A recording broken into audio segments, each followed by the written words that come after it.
لقب پانے والا مراد غریبوں کی برلانے والا مصیبت میں غیروں کے کام آنے والا. نازک ساتھ. مجاہد تیر اندازوں کی بھول چوک نے لڑائی کا نقشہ ہی بدل دیا تھا. مسلمانوں کے انتشار کو دیکھ کر کافر آگے بڑھتے چلے آ رہے تھے. ان کو یقین ہو گیا تھا کہ مسلمان اب زیادہ دیر تک جم نہیں سکتے. احد کی جنگ ہی سے قریش کی تاریخ کا رخ بدل جائے گا. آج معرکہ سر ہو گیا تو یوں سمجھو کہ مسلمانوں کا سارا زور ہی ٹوٹ گیا. ہم تو بدر میں شکست کی مصیبت جھیل گئے تھے، مگر یہ لوگ ایک ہی پسپائی میں جی چھوڑ دیں گے. جو مسلمان مدینہ میں رہ گئے ان پر یہاں سے نبٹ کر حملہ کریں گے، اور اس طرح پیغمبر اسلام اور ان کے ساتھیوں کا نام و نشان جہاں سے مٹا دیں گے.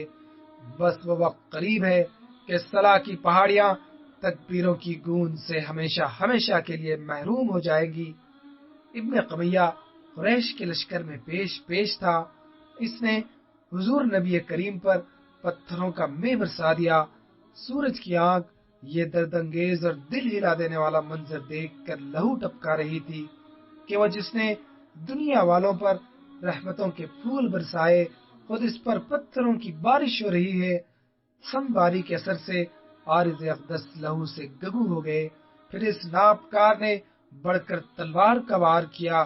ایک تو تلوار کی جھوک پر حضور زرہ پہنے ہوئے تھے، اس کا بار بھی اس موقع پر گرا ثابت ہوا. حضور غار میں گر پڑے. ابن قمیہ سمجھا کہ مدت کی تمنا بر آئی. جوش مسرت سے بے اختیار پکار اٹھا کہ محمد مارے گئے صلی اللہ علیہ وسلم، اور یہ صدا کافروں کے لشکر میں پھیلتی ہی چلی گئی. ستمگروں کے چہرے خوشی کے مارے تمتمانے لگے، لبوں پر مسکراہٹ بکھر گئی. فرط مسرت سے ان کے دل بلیوں چل رہے تھے. مکہ میں جب یہ قبر پہنچے گی تو ہمارے کارناموں کی دھوم مچ جائے گی. نغز گفتار شاعر ہماری مدح میں قصیدے کہیں گے، اور عکاظ اور ذوالمجنہ کے بازاروں میں ہمارے نام کے نشان نصب کیے جائیں گے. ابو عبیدہ بن الجراح نے حضور کے جسم مبارک سے خود کی کڑیاں اپنے دانتوں سے کھینچ کر نکالی، جس کے اثر سے دانت ٹوٹ گئے. ابو عبیدہ احتیاط برت رہے تھے کہ رحمت للعالمین کے مقدس لہو سے کہیں زمین لالا زار نہ بن جائے، ورنہ کیا عجب ہے کہ اللہ کا عذاب نازل ہو کر زمین سے رویدگی کی قابلیت سلب کر لے. رسول اللہ کے زخموں سے لہو بہ رہا تھا اور کافر فتح کے نعرے لگا رہے تھے. مسلمان تتر بتر تھے. بڑی ہی سخت گھڑی اور انتہائی نازک مرحلہ تھا. اسی عالم میں حضرت علی اپنی ڈھال میں پانی لے کر آئے. انہوں نے پانی ڈالا اور سیدہ فاطمہ نے مظلوم و مقدس باپ کے زخموں کو دھویا. زخموں کے سبب حضور نڈھال سے ہو گئے، مگر اسی عالم میں آپ نے بیٹھ کر نماز پڑھی. مظلومیت کے ان سجدوں پر خود نماز ناز کر رہی تھی. کافروں کے یہاں فتح کے شادیانے بج رہے تھے. ابو سفیان نے بڑے بڑے صحابہ کو نام لے کر پکارا. رسول اللہ کا اشارہ پا کر مسلمانوں کی طرف سے پرجوش استفسار کا کوئی جواب نہیں دیا گیا. پھر ابو سفیان نے اپنے لوگوں سے پکار کر کہا، بھائیو خوشی مناؤ، یہ سب لوگ قتل ہو گئے. اگر وہ زندہ ہوتے تو میری باتوں کا جواب ضرور دیتے. ابو سفیان کے اس طنز اور تحقیر آمیز اعلان پر حضرت عمر سے خاموش نہ رہا گیا. دامن ضبط کی گرفت خود بخود ڈھیلی ہو گئی. وہ پکارے، او خدا کے دشمن، جن جن کو تو نے نام لے کر پکارا ہے وہ سب زندہ ہیں. اس پر ابو سفیان کو بھی جوش آ گیا. کفر کی جھنجھلاہٹ بتوں کی جے بن کر گویا ہوئی. حضور نے فرمایا کہ جواب میں تم بھی اللہ کی تکبیر کہو. ربیع انصاری کے بیٹے سعید بھی اس غزوے میں شریک تھے. وہ نظر نہ آئے تو رسول اللہ نے فرمایا کہ کون ہے جو سعید بن ربیع کی خیر خبر لے کر آئے. حضور کا حکم سن کر ایک انصاری فوراً چل پڑا.